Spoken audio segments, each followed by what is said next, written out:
യേശുവേ സ്തോത്രം, യേശുവേ നന്ദി. അഭിഷേകാഗ്നിയുടെ എല്ലാ പ്രേക്ഷകർക്കും കർത്താവായ യേശു ക്രിസ്തുവിന്റെ നാമത്തിൽ കൃപയും സമാധാനവും. Price the Lord. ഇന്ന് നമ്മൾ ചിന്തിക്കുന്ന വിഷയം ഫിലിപ്പി ലേഖനം 3-ാം അധ്യായം 20-ാം തിരുലിഖിതം. നമ്മുടെ പൗരത്വം സ്വർഗത്തിലാണ്. നമ്മുടെ പൗരത്വം സ്വർഗത്തിലാണ്. ഒരു നിമിഷം നമുക്ക് പ്രാർത്ഥിക്കാം. സർവശക്തനായ ദൈവമേ, ഈ മണിക്കൂറുകളെ അവിടുത്തെ ആത്മാവിനെ നിവേശിപ്പിച്ച് അത്ഭുത അഭിഷേകത്തിന്റെ മണിക്കൂറുകളാക്കണമേ. യെശയ്യായുടെ പുസ്തകം 51-ാം അധ്യായം 15-ാം തിരുലിഖിതം. തിരമാലകൾ അലറും വിധം കടലിനെ ക്ഷോഭിപ്പിക്കുന്ന നിന്റെ ദൈവമായ കർത്താവാണ് ഞാൻ. സൈന്യങ്ങളുടെ കർത്താവ് എന്നാണ് എന്റെ നാമം. ഓ മഹത്വത്തിന്റെ കർത്താവേ, ഈ വചനം കേട്ടുകൊണ്ടിരിക്കുന്ന ദൈവമക്കളുടെ മേൽ ആധിപത്യം പുലർത്തുന്ന ആധിപത്യ ശക്തികൾ അങ്ങയുടെ അത്ഭുത മഹത്വത്താൽ ഇപ്പോൾ നിർവീര്യമാകട്ടെ എന്ന് പ്രാർത്ഥിക്കുന്നു. യെശയ്യായുടെ പുസ്തകം 52-ാം അധ്യായത്തിൽ 12-ാം തിരുലിഖിതം. നിങ്ങൾ തിടുക്കം കൂട്ടണ്ട, വേഗമോടുകയും വേണ്ട. നിങ്ങളുടെ ദൈവമായ കർത്താവായിരിക്കും നിങ്ങളുടെ മുമ്പിൽ നടക്കുന്നത്. ഇസ്രായേലിന്റെ ദൈവം നിങ്ങളുടെ പിൻകാവൽക്കാരനായിരിക്കും. ഓ കർത്താവേ, കാവലായി കൂടെയുള്ള കർത്താവേ, ഈ വചനം കേൾക്കാൻ വേണ്ടി ഉണർത്തപ്പെട്ടിരിക്കുന്ന എല്ലാ കുടുംബങ്ങൾക്കും കാവലായിരിക്കണമേ. അനാഥത്വത്തിന്റെ, ആരുമില്ലായ്മയുടെ, എന്നെ നോക്കാൻ ആരുമില്ലെന്ന് വേദനിക്കുന്ന കുടുംബങ്ങളിലേക്ക് കടന്നു വരണമെന്ന് പ്രാർത്ഥിക്കുന്നു. ഓ കർത്താവേ, അങ്ങയുടെ പ്രിയപ്പെട്ട ജനത്തെ പീഡിപ്പിക്കുന്ന എല്ലാ ദുഷ്ടാത്മ സൈന്യങ്ങളെയും അന്ധകാരത്തിന്റെ ആധിപത്യങ്ങളെയും ഇപ്പോൾ അവിടുത്തെ കൽപ്പന അയച്ച് അവിടുന്ന് ഛിന്ന ഭിന്നമാക്കണമേ. ഹല്ലേലൂയ, ഹല്ലേലൂയ, ഹല്ലേലൂയ, ഹല്ലേലൂയ. സങ്കീർത്തന പുസ്തകത്തിൽ 80-ാം അധ്യായം 15-ാം തിരുലിഖിതം. സ്വർഗത്തിൽ നിന്ന് നോക്കിക്കാണണമേ. ഈ മുന്തിരിവള്ളിയെ, അങ്ങയുടെ വലതുകരം നട്ടുപിടിപ്പിച്ച ഈ മുന്തിരിവള്ളിയെ ഓർക്കണമേ.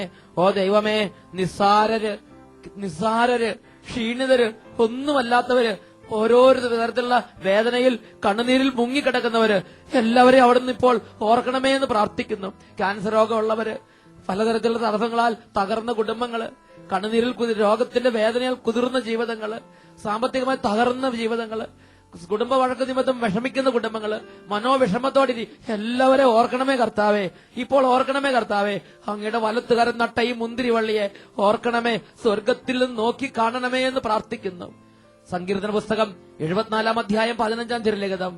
അവിടുന്ന് ഉറവകളെയും നീർച്ചാലുകളെയും തുറന്നു വിട്ടു. ഓ ദൈവമേ, നിത്യജീവന്റെ നീർച്ചാലുകൾ ഇപ്പോൾ ഒഴുക്കണമേ. നിത്യജീവന്റെ നീർച്ചാലുകൾ ഒഴുക്കണമേ. ഉറവകൾ തുറന്നു വിടണമേ. കരങ്ങൾ ഉയർത്തി എല്ലാവരും സ്തുതിക്കുന്നു. ഹല്ലേലൂയ, ഹല്ലേലൂയ, ഹല്ലേലൂയ, ഹല്ലേലൂയ, ഹല്ലേലൂയ, ഹല്ലേലൂയ. അത്ഭുതങ്ങൾ കുടുംബങ്ങളിൽ സംഭവിക്കട്ടെ.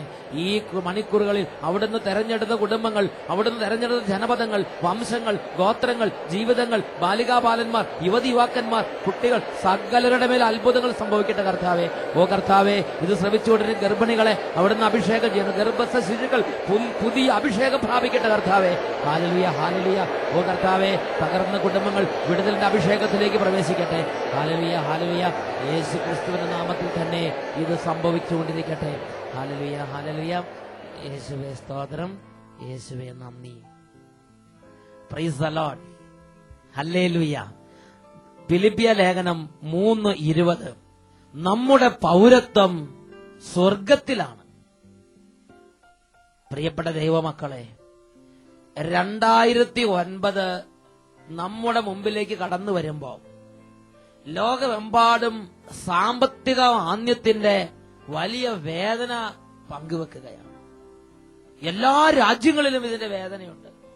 സാമ്പത്തിക തകർച്ച. ഈ ഒരു വിഷയത്തെ വെച്ച് ദൈവസന്നിധി പ്രാർത്ഥിച്ചപ്പോൾ ദൈവത്തിന്റെ പരിശുദ്ധാത്മാവ് ഈ ലോകത്തെ ന്യായം വിധിച്ചുകൊണ്ട് വെളിപ്പെടുത്തി. ഈ ലോകം ദൈവസന്നിധിയിൽ ഒരു തെറ്റ് ചെയ്തു. ദൈവത്തിനെ മാറ്റി, ദൈവത്തിന്റെ സ്ഥാനത്ത് സമ്പത്തിനെ നിർത്തി, സമ്പത്തിനെ 1-ാം സ്ഥാനത്ത് കൊണ്ടുവന്നു. ഇത് തെറ്റ്.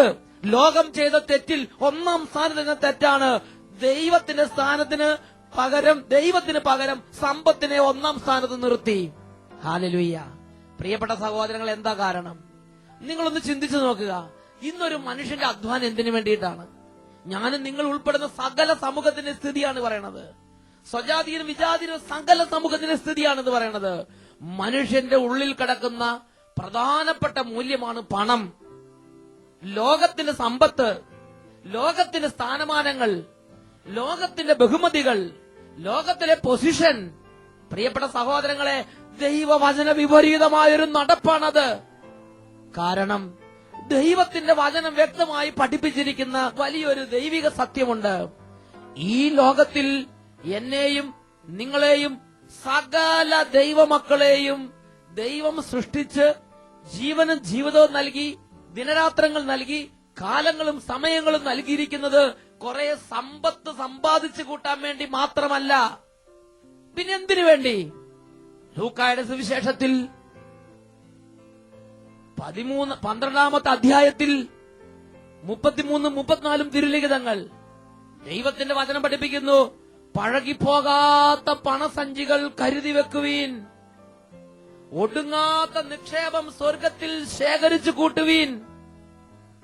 അവിടെ കള്ളന്മാർ കടന്നു വരികയോ ചിതൽ നശിപ്പിക്കുകയോ ഇല്ല. നിന്റെ നിക്ഷേപം എവിടെയോ അവിടെയായിരിക്കും നിന്റെ ഹൃദയവും. സാമ്പത്തികമാന്നി ഇല്ലാത്തൊരു സ്ഥലത്തെ കുറിച്ച് കർത്താവ് പഠിപ്പിക്കുകയാണ്. കള്ളന്മാർ കടന്നു വരാത്തൊരു സ്ഥലത്തെ കുറിച്ച് കർത്താവ് പഠിപ്പിക്കുകയാണ്. ചിതൽ തുറന്ന് മോഷ്ടിക്കാത്ത, തുറന്ന് നശിപ്പിക്കാത്ത സ്ഥലത്തെ കുറിച്ച് കർത്താവ് പഠിപ്പിക്കുകയാണ്. എന്നിട്ട് കർത്താവ് പറഞ്ഞു, ഇതിനാണ് മനുഷ്യൻ ജീവിക്കുന്നത്. ലൂക്ക 12:33.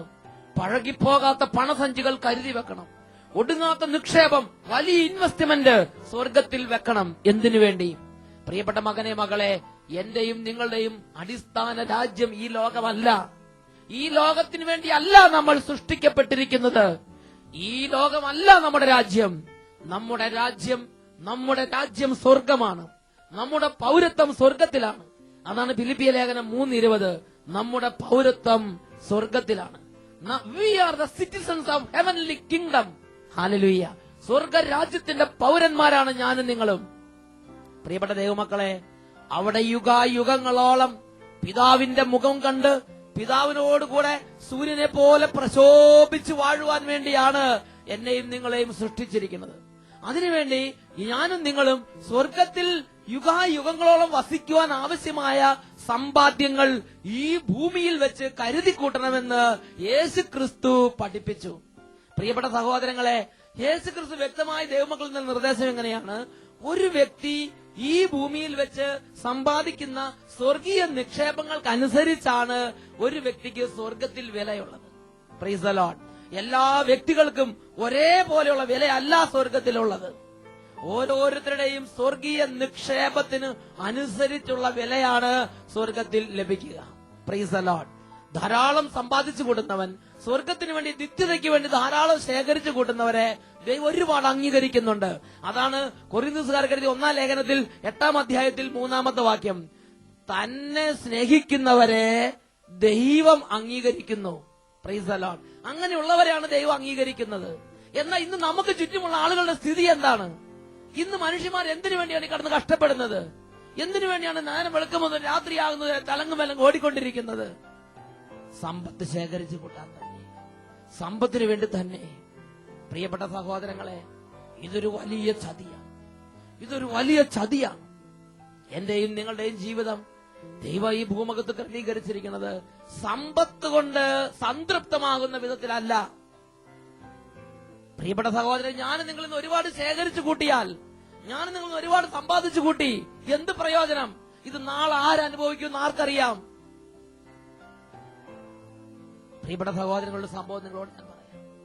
ഒരു ദിവസം അച്ഛൻ യമൻ എന്ന രാജ്യത്ത് ഏഡൻ പട്ടണത്തിൽ സുവിശേഷ പ്രസംഗം ചെയ്തുകൊണ്ടിരിക്കുകയാണ്. ആ പട്ടണത്തിൽ സുവിശേഷ ശുശ്രൂഷകളുടെ മധ്യേ ഒരു ദിവസം പട്ടണത്തിലൂടെ സഞ്ചരിക്കുമ്പോ ഇതാ വലിയ വിശാലമായ ഒരു വലിയ കെട്ടിടത്തിന്റെ അടിസ്ഥാന പണികളെല്ലാം തീർന്ന് പില്ലറുകളെല്ലാം ഇങ്ങനെ ഉയർന്നു നിൽക്കുന്നത് കാണുന്നുണ്ട്. വർഷങ്ങളായി പണി മുടങ്ങി മുരടിച്ചു കിടക്കുന്ന അസ്ഥിപഞ്ചരം പോലെ നിൽക്കുന്ന ഒരു കെട്ടിടം. പ്രിയപ്പെട്ട ദൈവമക്കൾ, അതിനെക്കുറിച്ച് അച്ഛൻ അന്വേഷിച്ചു. അപ്പോൾ അവര് പറഞ്ഞു, ഈ പട്ടണത്തിലെ ഏറ്റവും വലിയ ധനാഢ്യൻ പണി തുടങ്ങിയ കെട്ടിടമാണിത്.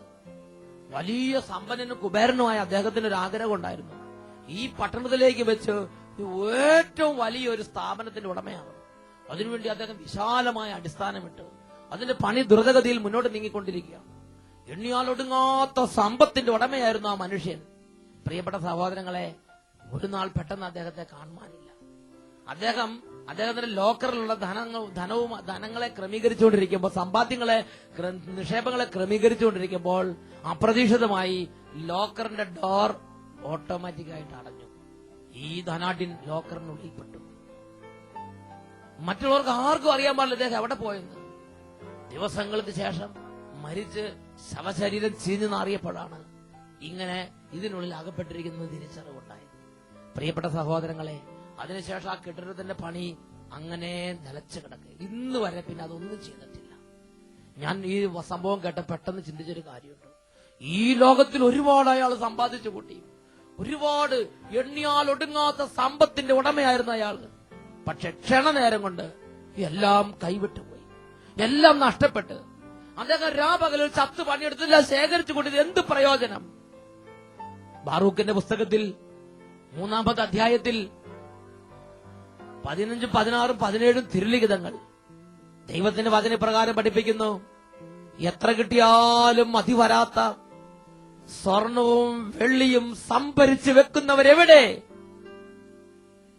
പണം നേടാൻ ആർത്തി പൂണ്ട് അതിലൊക്കെ അധ്വാനിക്കുന്നവരെവിടെ?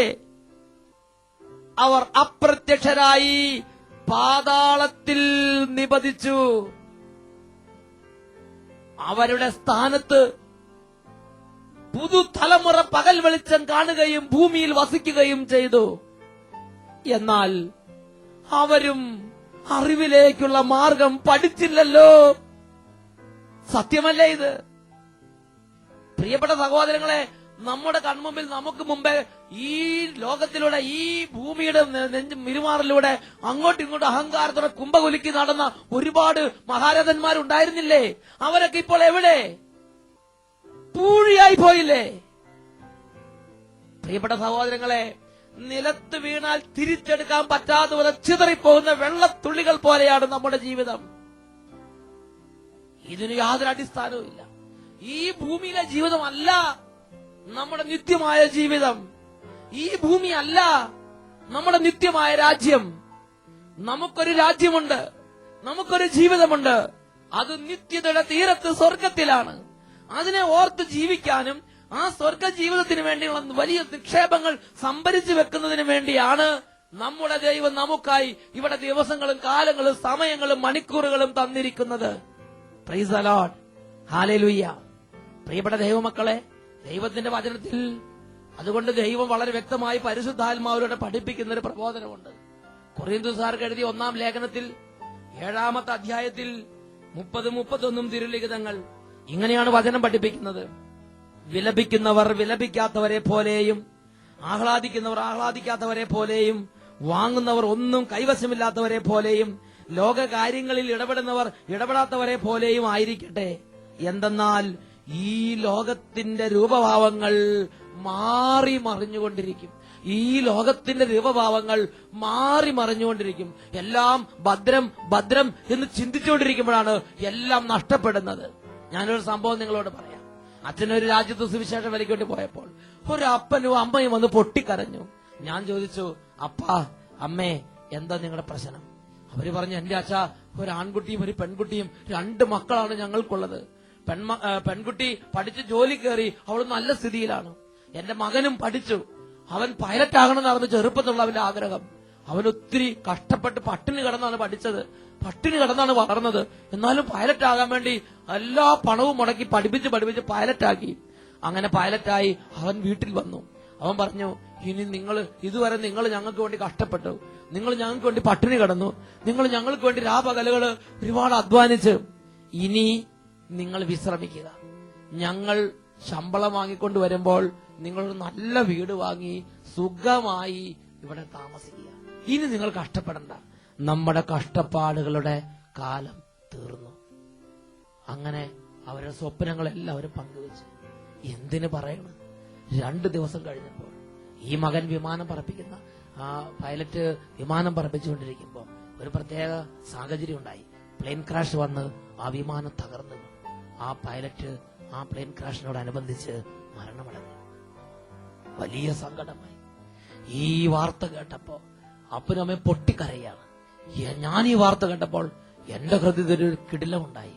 കാരണം ഈ യുവാവ് ചെറുപ്പം തൊട്ട് പട്ടിണി കിടന്നു, ചെറുപ്പം തൊട്ട് രാത്രിയും പകലും അധ്വാനിച്ച്, ചെറുപ്പം തൊട്ട് ഒരുപാട് പണം മുടക്കി, പൈലറ്റ് ആകണമെന്ന് ഒറ്റ ആഗ്രഹത്തിന് പ്രതി ഒരുപാട് പണം മുടക്കി, ഒരുപാട് അധ്വാനിച്ച്, ഒരുപാട് പട്ടിണി കിടന്ന്, ഒരുപാട് ചത്തു പണിയെടുത്ത് അങ്ങനെ എത്തിയതാണ്. പക്ഷേ എല്ലാം ക്ഷണനേരം കൊണ്ട് പൊലിഞ്ഞുപോയി. എല്ലാം ക്ഷണനേരം കൊണ്ട് പൊലിഞ്ഞുപോയി. അതാണ് കൊറിന്ത്യർ ലേഖനത്തിൽ 7-ാം അധ്യായം 31-ാമത്തെ വാക്യത്തിൽ പഠിപ്പിക്കുന്നത്. ഈ ലോകത്തിന്റെ രൂപഭാവങ്ങൾ മാറി മറിഞ്ഞുകൊണ്ടേയിരിക്കും. വിശ്വസിക്കരുത്, ആശ്രയിക്കരുത്. ഇതല്ല നമ്മുടെ നിത്യമായ രാജ്യം, ഇവിടെയല്ല നമ്മുടെ നിക്ഷേപം, ഇവിടെയല്ല നമ്മുടെ സമ്പത്ത് നാം ശേഖരിച്ചു വെക്കേണ്ടത്. ഇത് മാറി മറിഞ്ഞുകൊണ്ടിരിക്കും. ആശ്രയിക്കാൻ പറ്റാത്ത രാജ്യമാണ്, വിശ്വസിക്കാൻ പറ്റാത്ത നിക്ഷേപങ്ങളാണ് ഇവിടുത്തെ നിക്ഷേപങ്ങൾ. അന്ന് ഞാൻ പൊട്ടിക്കരഞ്ഞ് ചിന്തിച്ചൊരു വിഷയമുണ്ട്. ഈ ചെറുപ്പക്കാരന്റെ ആത്മാവിന് വേണ്ടി എന്ത് നേടിയിട്ടുണ്ടാകും? ഞാൻ മനസ്സിലാക്കുന്ന ഒരുപക്ഷെ അദ്ദേഹം ഇങ്ങനെ ചിന്തിച്ചിട്ടുണ്ടാകും. ആത്മാവിന് വേണ്ടി ശേഖരിക്കാൻ, ആത്മാവിന് വേണ്ടി സമ്പാദിക്കാൻ, സ്വർഗത്തിൽ നിക്ഷേപം സമ്പാദിക്കാൻ ഇനി നമുക്ക് സമയം കിട്ടുമല്ലോ. ഇപ്പൊ എങ്ങനെയെങ്കിലും ജോലി നേടി, ഇച്ചിരി പണം നേടി, ഒരു വീടുണ്ടാക്കി അപ്പനും അമ്മേനൊക്കെ ഒരു സമാധാനം കൊടുക്കണം, കല്യാണം നടത്തണം. ഇങ്ങനെ ലോകത്തിന്റെ ഒരുപാട് സ്വപ്നങ്ങൾ നിറവേറ്റാൻ വേണ്ടി തന്റെ ജീവിതത്തിൽ രാപകലുകൾ അധ്വാനിച്ച ഒരു ചെറുപ്പക്കാരൻ. പ്രിയപ്പെട്ട സഹോദരങ്ങളെ, ചിന്തിക്കേണ്ട ഒരു വിഷയമുണ്ട്. ഒരുപാട് അധ്വാനിക്കുന്നു, ഒരുപാട് കഷ്ടപ്പെടുന്നു, ഒരുപാട് വേല ചെയ്യുന്നു, ഒരുപാട് സമ്പത്ത് മുടക്കുന്നു. ഇതെല്ലാം ഈ ലോകത്തിലെ ജീവിതത്തിന് വേണ്ടിയോ നിത്യരാജ്യത്തിലെ ജീവിതത്തിന് വേണ്ടിയോ? എവിടെയാണ് നമ്മുടെ സമ്പാദ്യം? എവിടെയാണ് നമ്മുടെ ആശ്രയം? എവിടെയാണ് നമ്മുടെ ഹൃദയം നമ്മൾ വെക്കുന്നത്? കർത്താവായ യേശുക്രിസ്തുവിന്റെ വചനങ്ങളിൽ യേശുക്രിസ്തു പഠിപ്പിക്കുന്ന അതിശക്തമായ പ്രബോധനം ലൂക്കായുടെ സുവിശേഷം 12-ാം അധ്യായം 15-ാം വാക്യത്തിലുണ്ട്. സമ്പത്ത് കൊണ്ടല്ല നമ്മുടെ ജീവിതം ധന്യമാകുന്നത്, ഈ ലോകത്തിലെ ജോലി കൊണ്ടല്ല നമ്മുടെ ജീവിതം ധന്യമാകുന്നത്, ഈ ലോകത്ത് വലിയ പൊസിഷനിൽ ഇരിക്കുന്നതുകൊണ്ടല്ല നമ്മുടെ ജീവിതം ധന്യമാകുന്നത്, ഈ ലോകത്തിലെ കൊട്ടാരമുള്ള വീട് വെക്കുന്നതുകൊണ്ടല്ല നമ്മുടെ ജീവിതം ധന്യമാകുന്നത്, ഈ ലോകത്തിൽ കള്ളപ്പലിശ, കൊള്ളപ്പലിശ, തട്ടിപ്പും വെട്ടിപ്പും കള്ളക്കടത്തും ചതിയും വഞ്ചനയും കാണിച്ച് കുറെ വെട്ടിക്കൂട്ടുന്നതുകൊണ്ടല്ല ഒരു വ്യക്തിയുടെ വില ദൈവസന്നിധിയിൽ വർദ്ധിക്കുന്നതും ദൈവം അംഗീകരിക്കുന്നതും. ആരെയാണ് ദൈവം അംഗീകരിക്കുന്നത്? സ്വർഗത്തിൽ നിക്ഷേപങ്ങൾ കൂട്ടുന്നവരെ കർത്താവ് അംഗീകരിക്കുന്നു.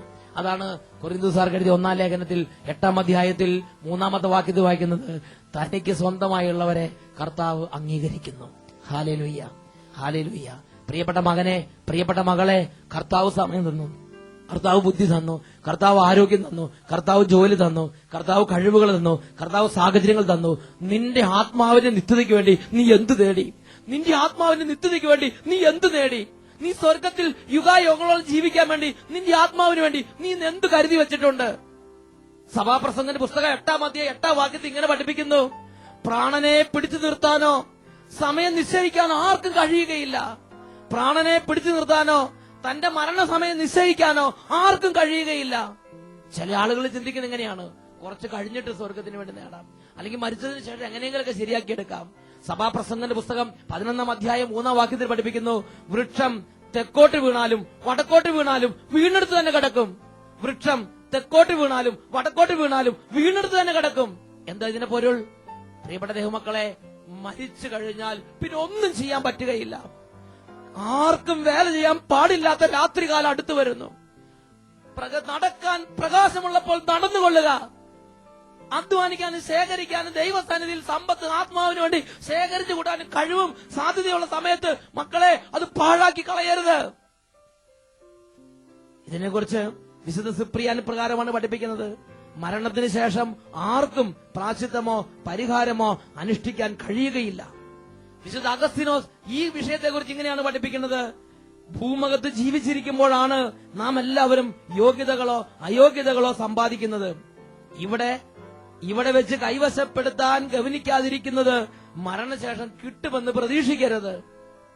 ഒരു നിമിഷം നമുക്ക് പ്രാർത്ഥിക്കാം. ഓ ദൈവമേ, തിരിച്ചറിവോടെ ഈ ഭൂമുഖത്ത് കിട്ടുന്ന മണിക്കൂറുകളും മിനിറ്റുകളും സെക്കൻഡുകളും പ്രയോജനപ്പെടുത്തി നിത്യതയിലേക്ക് പണസഞ്ചികൾ കരുതി വെക്കുവാൻ, സ്വർഗരാജ്യത്തിൽ നിക്ഷേപങ്ങൾ കൂട്ടിവെച്ച് വിവേകികളെ പോലെ ആയിരിക്കാൻ ഈ എളിയ ദാസിദാസന്മാരോട് കരുണ തോന്നണമേ. ഫിലിപ്പിയ ലേഖനം 2-ാം അധ്യായം അതിൽ 11, 12, 13 ലിഖിതങ്ങൾ. എന്റെ വാത്സല്യ സഹോദരങ്ങളെ, ഞാൻ അടുത്തായിരുന്നപ്പോൾ എന്ന പോലെ തന്നെ അകലെയായിരിക്കുന്ന ഈ സമയത്തും അത്യധികം ഭയത്തോടും വിറയലോടും കൂടെ സ്വന്തം ആത്മാവിന്റെ രക്ഷയ്ക്ക് വേണ്ടി അധ്വാനിക്കുവീൻ. ഓ ദൈവമേ, അനുഗ്രഹിക്കണമേ. തകർന്ന ആത്മാക്കളെ സ്പർശിക്കണം. സ്വർഗത്തെക്കുറിച്ച് ചിന്തയില്ലാതെ നടക്കുന്നവരെ അവിടുന്ന് സ്പർശിക്കണമേ. വിശ്വാസത്തിന്റെ വെള്ളി വെളിച്ചം ആത്മാക്കളിലേക്ക് വ്യാപരിക്കട്ടെ കർത്താവേ. ഓ കർത്താവേ, ഇവരെ സ്വർഗത്തിലെത്താൻ തടസ്സപ്പെടുത്തി പീഡിപ്പിച്ചോടും ദുഷ്ടാത്മ പീഡകളെ യേശുവിന്റെ ഉന്നത നാമത്തിൽ ബന്ധിച്ചു കെട്ടി ആട്ടിപ്പായിക്കുന്നു വിട്ടുപോകട്ടെ. ഹല്ലേലൂയ, ഹല്ലേലൂയ, ഹല്ലേലൂയ. യേശുവേ സ്തോത്രം, യേശുവേ നന്ദി. Praise the Lord.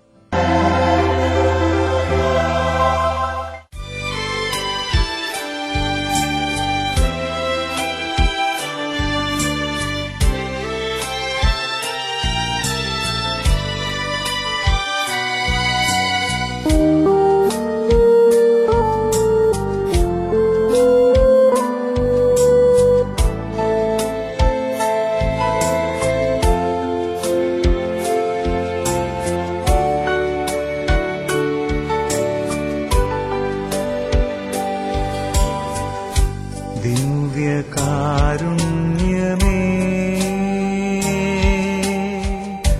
എന്റെ പൊന്നേശുനാഥ, വന്നു വാണിടുമോ എന്റെ ഹൃദയത്തിനുള്ളിൽ സ്നേഹകൂദാശയായി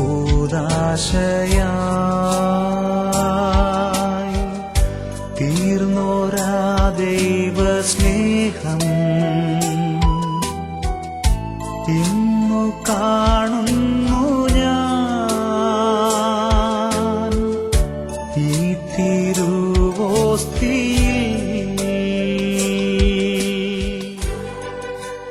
പ്രൈസ് ദി ലോർഡ്. പ്രിയപ്പെട്ട സഹോദരങ്ങളെ, ഇത് സ്വർഗം തന്റെ പ്രിയപ്പെട്ട മക്കളെയും കുടുംബങ്ങളെയും അനുഗ്രഹിക്കുന്ന സമയമാണ്. ഒരു വ്യക്തിയുടെ അനുഭവം നിങ്ങളുടെ ശ്രദ്ധയിലേക്ക് കൊണ്ടുവരാം. പെരുമ്പാവൂരിൽ നിന്നുള്ള ഒരു കുടുംബമാണ് ഇത് സാക്ഷ്യപ്പെടുത്തുന്നത്. ഒത്തിരി സന്തോഷത്തോടുകൂടെ ഒരു നന്ദി അറിയിക്കുകയാണ്. ആദ്യമൊക്കെ അഭിഷേകാഗ്നി പ്രോഗ്രാം അത്ര താല്പര്യത്തോടും സന്തോഷത്തോടും കൂടെ അല്ല ഞങ്ങൾ വീക്ഷിച്ചുകൊണ്ടിരുന്നത്. 1-2 ആഴ്ച അടുപ്പിച്ച് ആത്മീയ ശുശ്രൂഷയിൽ പങ്കെടുത്തപ്പോൾ ഞങ്ങളുടെ ബന്ധനങ്ങൾ അഴിഞ്ഞു. സാക്ഷ്യങ്ങളൊക്കെ കണ്ടപ്പോൾ എനിക്കും ഒരാഗ്രഹം ഉണ്ടായി. എന്റെ ഒരു ചേച്ചി വിവാഹിതയായി 15 വർഷമായിട്ടും കുഞ്ഞുങ്ങൾ ഉണ്ടായിട്ടില്ല. പിന്നെ അവർക്ക് ഇതുവരെയും സ്വന്തമായി വീടും ഇല്ലായിരുന്നു. ഈ 2 നിയോഗങ്ങൾ അഭിഷേകാഗ്നി പ്രോഗ്രാമിന്റെ ആരാധനയുടെ സമയത്ത് കർത്താവിന്റെ സന്നിധിയിലേക്ക് സമർപ്പിച്ചിട്ട് ഞങ്ങൾ ആ കുടുംബത്തിന് വേണ്ടി പൊട്ടിക്കരഞ്ഞ് പ്രാർത്ഥിച്ചു. തുടർച്ചയായിട്ടല്ലെങ്കിലും സമയം കിട്ടുമ്പോഴൊക്കെ ഞായറാഴ്ചകളിൽ അഭിഷേകാഗ്നി പ്രോഗ്രാം കാണുന്ന ഒരു രീതിയിലേക്ക് ഞങ്ങൾ കടന്നു വന്നു. അത്ഭുതമെന്ന് പറയട്ടെ, ആത്മാർത്ഥമായി പ്രാർത്ഥിച്ചതിന്റെ ഉത്തരമെന്നോണം ഞങ്ങൾ പ്രാർത്ഥിച്ച് 2 ആഴ്ചക്കുള്ളിൽ തന്നെ അവരുടെ ചേട്ടൻ വീട് വെക്കാനുള്ള പ്ലാനിട്ട് പണികൾ ആരംഭിച്ചു. ആ പണി വേഗം കഴിയണമെന്ന് പ്രാർത്ഥിച്ചു. അത്ഭുതമെന്ന് പറയട്ടെ, ആ പണി വേഗം അത്ഭുതകരമായി പൂർത്തിയായി. വികാരിയച്ചൻ പറഞ്ഞത് ഇങ്ങനെയാണ്: ആദ്യമായിട്ടാണ് കല്ലിടിയിലും വെഞ്ചിരിപ്പും ഞാൻ തന്നെ ചെയ്യുന്ന അത്ര വേഗത്തിൽ ഒരു വീട് പണി പൂർത്തിയാകുന്നത് ഞാൻ കണ്ടിട്ടുള്ളത്. അത്രയും അത്ഭുതകരമായി കർത്താവ് എന്റെ ചേച്ചിയെയും കുടുംബത്തെയും അനുഗ്രഹിച്ചു. അതുപോലെ 5 വർഷങ്ങൾക്ക് മുമ്പ് തലവേദന മൂലം തലയിലെ ഞരമ്പ് പൊട്ടി തലയ്ക്കുള്ളിൽ ബ്ലീഡിംഗ് ഉണ്ടായിരുന്നത് തുടർന്ന് തല ഓപ്പറേഷൻ ചെയ്തതിന്റെ പ്രത്യാഘാതവും ചേച്ചി അനുഭവിച്ചുകൊണ്ടിരിക്കുകയായിരുന്നു. അതിന്റെ പീഡകളും വേദനകളും പൂർണ്ണമായും അഭിഷേകാഗ്നി പ്രോഗ്രാമിന്റെ സമയത്ത് ഈശോ സുഖപ്പെടുത്തി. എന്റെ ചേച്ചിയുടെ കുടുംബത്തെ അത്ഭുതകരമായി കർത്താവ് അനുഗ്രഹിച്ചു. പ്രിയപ്പെട്ട ദൈവമക്കൾ നോക്ക്, എത്രയോ വർഷങ്ങളായി കണ്ണുനീരിൽ കിടന്ന കുടുംബമാണ്. അഭിഷേകാഗ്നി പ്രോഗ്രാമിന്റെ സമയത്ത് പൊട്ടിക്കരഞ്ഞ് എന്റെ യേശുവെ ചേച്ചിയെയും കുടുംബത്തെ അനുഗ്രഹിക്കുന്നു പറഞ്ഞ് കുടുംബാംഗങ്ങൾ പ്രാർത്ഥിച്ചപ്പോൾ ആ കുടുംബത്തിനുള്ള ബന്ധനങ്ങൾ അഴിഞ്ഞു മാറി. ഇപ്പോൾ 2 കരങ്ങളും കർത്താവിന്റെ പക്കലേക്ക് ഉയർത്തുക. ഇത് അത്ഭുതകരമായ ശക്തി വ്യാപരിക്കുകയാണ്. രോഗികൾ സൗഖ്യം പ്രാപിക്കുന്ന അത്ഭുത ശക്തി, തിന്മകളുടെ കെട്ടുകൾ അഴിയുന്ന അത്ഭുത ശക്തി, പൈശാചിക പീഡകൾ ഓടി മറയുന്ന അത്ഭുത ശക്തി, സാത്താൻ കൂട്ടങ്ങൾ വിറയലോടെ പരക്കം പായുന്ന അത്ഭുത വിടുതൽ കുടുംബങ്ങളിൽ സംഭവിക്കട്ടെ. Hallelujah, hallelujah. കരങ്ങൾ ഉയർത്തി ഉറക്കെ സ്തുതിക്കുന്നു. ഹല്ലേലൂയ, ഹല്ലേലൂയ, ഹല്ലേലൂയ. ഓ കർത്താവേ, അങ്ങയുടെ ശരീരത്തിൽ നിന്ന് അത്ഭുത ശക്തി വ്യാപരിച്ച് പാരമ്പര്യ രോഗങ്ങൾ, തീരാവ്യാധികൾ, ശാപങ്ങൾ, ബന്ധനങ്ങൾ, തീരാ ദുഃഖങ്ങൾ, പകർച്ചവ്യാധികൾ, കള്ളന്മാരുടെ കൊള്ളക്കാരുടെ ഉപദ്രവങ്ങൾ, തിന്മയുടെ ശല്യങ്ങൾ കർത്താവ് യേശുക്രിസ്തുവിന്റെ നാമത്തിൽ കുടുംബങ്ങളിൽ നിന്ന് ഒഴിഞ്ഞു മാറി പോകട്ടെ എന്ന് പ്രാർത്ഥിക്കുന്നു. ഇപ്പോൾ അങ്ങയുടെ മക്കൾ നിലവിളിച്ച് സമർപ്പിക്കുന്ന ഓരോ നിയോഗത്തിനു മേലും കരുണയായിരിക്കണമേ. കിടക്കകളിൽ കിടന്നുകൊണ്ട് ഈ പ്രാർത്ഥന കൂടുന്ന ഓരോരുത്തരെ അവിടുന്ന് സ്പർശിച്ച് സുഖപ്പെടുത്തണമേ എന്ന് പ്രാർത്ഥിക്കുന്നു. ഓ കർത്താവെ, കുഞ്ഞുങ്ങളില്ലാത്ത കുടുംബങ്ങളെ അനുഗ്രഹിക്കണമേ. ഓ ദുഃഖത്തോടെ ഇരിക്കുന്ന വിധവകളെ ആശ്വസിപ്പിക്കണമേ കർത്താവെ. ബാലികാ ബാലന്മാരെ അനുഗ്രഹിക്കണമേ. പഠിക്കുമ്പോൾ ശ്രദ്ധ കിടാത്ത കുഞ്ഞുങ്ങൾക്ക് ഇപ്പോൾ അത്ഭുതകരമായി ബുദ്ധിശക്തി തെളിഞ്ഞു വരട്ടെ എന്ന് പ്രാർത്ഥിക്കുന്നു. ഹല്ലേലൂയ, ഹല്ലേലൂയ, ഹല്ലേലൂയ, ഹല്ലേലൂയ, ഹല്ലേലൂയ, ഹല്ലേലൂയ, ഹല്ലേലൂയ. കരങ്ങൾ ഉയർത്തി ഉറക്കെ വിളിക്കുന്നു. യേശുക്രിസ്തുവിന്റെ നാമത്തെ എല്ലാ ദൈവമക്കളും വിശ്വാസത്തോടെ വിളിച്ച് പ്രാർത്ഥിക്കുന്നു. ഇന്നു കാണുന്നു ഞാൻ ഈ തിരുവോസ്തിയിൽ. ഇന്നു കാണുന്നു ഞാൻ ഈ തിരുവോസ്തിയിൽ.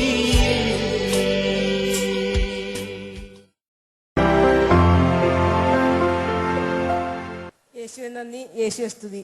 എൻ്റെ പേര് ആലീസ്. ഞാൻ കാഞ്ഞിരപ്പുഴയിൽ നിന്ന് വന്നിരിക്കുന്നു. ഞാൻ എൻ്റെ ഭർത്താവിന് വേണ്ടി ഒരു സാക്ഷ്യം പറയാൻ വന്നിരിക്കുകയാണ്. ഞങ്ങൾ തുടർച്ചയായിട്ട് അഭിഷേകാഗ്നി പ്രോഗ്രാം കാണുന്ന കുടുംബമാണ്. കഴിഞ്ഞ ഏപ്രിൽ മാസം ആദ്യ വെള്ളിയാഴ്ചയുടെ തലേദിവസം രാത്രി കിടക്കുമ്പോൾ എൻ്റെ ഭർത്താവിന് വയറ്റിൽ ചെറിയൊരു വേദന അനുഭവപ്പെട്ടു. എന്നിട്ട് എന്തെങ്കിലും പ്രശ്നമുണ്ടെന്ന് ചോദിച്ചപ്പോൾ ഒന്നുമില്ല എന്ന് പറഞ്ഞു. രാത്രി 1 മണിയായപ്പോഴത്തേക്ക് വേദന സഹിക്കത്തില്ലാതായി. ഞങ്ങൾ കാഞ്ഞിരപ്പുഴ അസംഷനിൽ കൊണ്ടുവന്നു. അപ്പൊ പറഞ്ഞു ഇത് കിഡ്നി സ്റ്റോൺ ആണെന്ന് സംശയമുണ്ട്, രാവിലെ സ്കാൻ ചെയ്യണമെന്ന് പറഞ്ഞു. രാവിലെ പാലിനെ പോയി സ്കാൻ ചെയ്തപ്പം 3-4 കല്ലുണ്ട്. ഒരു കല്ല് 7.5 മില്ലിയുണ്ട്, ഒന്ന് 3.5, പിന്നെ ഏതാനും ചെറിയ കല്ലുകളും ഉണ്ട്. അതുകൊണ്ട് ഏതായാലും ഇത് ഓപ്പറേഷൻ ചെയ്യാണ്ട് പറ്റില്ല, അടുത്ത ബുധനാഴ്ച ഓപ്പറേഷൻ റെഡി ആയിട്ട് വരണമെന്ന് പറഞ്ഞു. പെയിൻ കില്ലറൊക്കെ വാങ്ങിയിട്ട് വീട്ടിലേക്ക് പോകുന്നു.